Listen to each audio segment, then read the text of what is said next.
What's going on, guys? Billy here, and I've been flying the DJI Inspire 2 for about 2 months now and have loved everything about it. It's fast, it's agile, it's just overall a mean drone, but in a good way. Now, before I was shooting with the Inspire 2, I used the Phantom 4 Pro as my daily flyer, and since I've upgraded, this drone hasn't gotten all that much airtime. One of the many benefits to using an Inspire 2 is the fact that it has interchangeable cameras, so if down the road you want to upgrade to something better, you can. This is also beneficial as if you damage the camera, you don't have to send the entire drone back to DJI for repair. You can simply just send in the camera or buy a new one if it's beyond repair. There are a ton of different cameras that make up the DJI Zenmuse lineup, with most of them being reserved for the Matrice series of drones for commercial purposes, but the three main cameras for the Inspire 2 are the X4S, the X5S, and the X7, all of which have a built-in gimbal assembly that then attach to the Inspire 2. Now, when I bought my drone, I opted for the Zenmuse X4S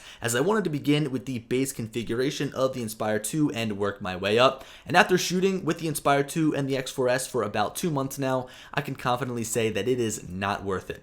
Let me explain. So as I had stated in my intro, I used the Phantom 4 Pro before upgrading to the Inspire 2, and I was really impressed with the image quality. The reason that I made the upgrade wasn't necessarily for better image quality, but it was for the 360-degree rotating camera, the faster top speed, which I have gotten up to 64 miles per hour, the hot swappable dual battery setup, and overall to look more professional when I'm doing commercial work. Basically, I wanted a drone that was more powerful, a drone that was more versatile and allowed me to capture different shots, say at faster speeds, or with a dual pilot setup, one person controlling the movement of the drone while the other person controlled the movement of the camera and the gimbal. Again, I was happy with the image quality from my Phantom 4 Pro, so when I made the upgrade, I was alright opting for the Zenmuse X4S, but I feel like there's not a lot of people that are in my situation, and that brings me to my first point against the Zenmuse X4S. You can get the same image quality as the Inspire 2 with the Zenmuse X4S in the Phantom 4 Pro for about $2,100 less. I mean, you could even get that same image quality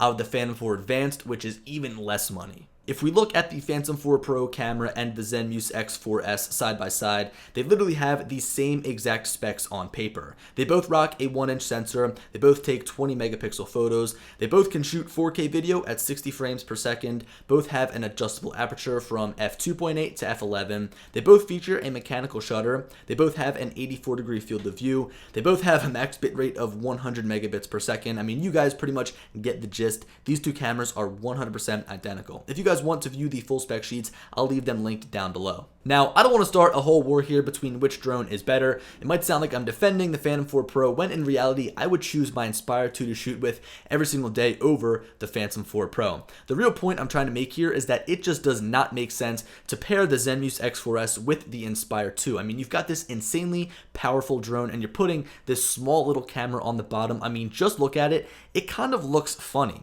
Now, the price point of the Inspire 2 along with the Zenmuse X4S is about $3,600, with $3,000 of the dollars being the cost of the drone and $600 of the dollars being the cost of the camera. For half of the price of the Inspire 2, you could purchase a Phantom 4 Pro version 2.0 for around $1,500, which saves you about $2,100, and as I already mentioned, gives you the same exact camera quality. You only miss out on some of the unique features of the Inspire 2, like upward obstacle avoidance, a camera that can rotate 360 degrees, and hot swappable batteries, to name a few. Also, this probably goes without saying, but the Phantom is a lot more portable than the Inspire 2. Now, I already made it clear that I purchased the Inspire 2 along with the little dinky X4S camera to kind of start my way from the bottom and work my way up, and I've been using it a lot for commercial shoots. It makes me seem more professional because I've got this big drone.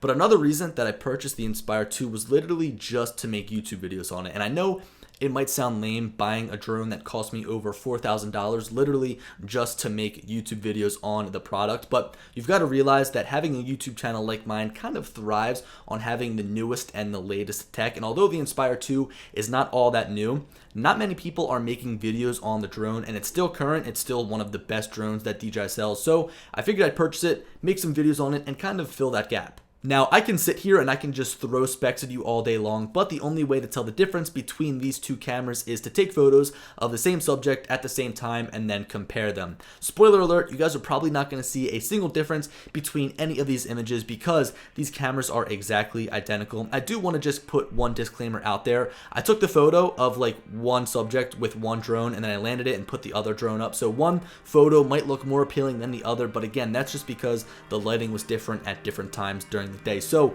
bear with me, take a look at some of these photos and videos as they're compared, and I'll jump back with you guys at the end.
So the final verdict, the Inspire 2 is a great drone, and if you pair it with the Zenmuse X5S and the Zenmuse X7, it's going to prove to be an incredible piece of aerial filmmaking technology or aerial photography technology. But if you pair it with the Zenmuse X4S, it is going to be a waste of money and time, as again, you can save $2,100 and just purchase the Phantom 4 Pro, and it's going to give you the same exact image quality. You will lose out on those cool features of the Inspire 2, and if you're like me and you just want the biggest and baddest drone in the sky, then by all means go with the Inspire 2 and work your way up from the X4S, but I can definitely say that my next purchase will be either the X5S or the X7. But guys, hope you enjoyed the video, and as always, I'll talk to you later.